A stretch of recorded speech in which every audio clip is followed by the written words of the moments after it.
Guys, in this video I am going to show you how to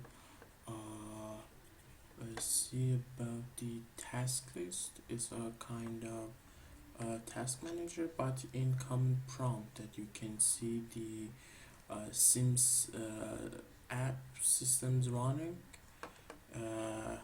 and you cannot find in task manager, and some are hidden from there. For this, we open the CMD, we type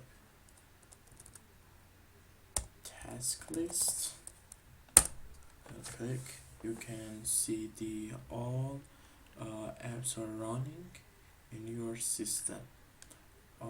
It's a very useful, you can use it. Please like this video and subscribe our channel.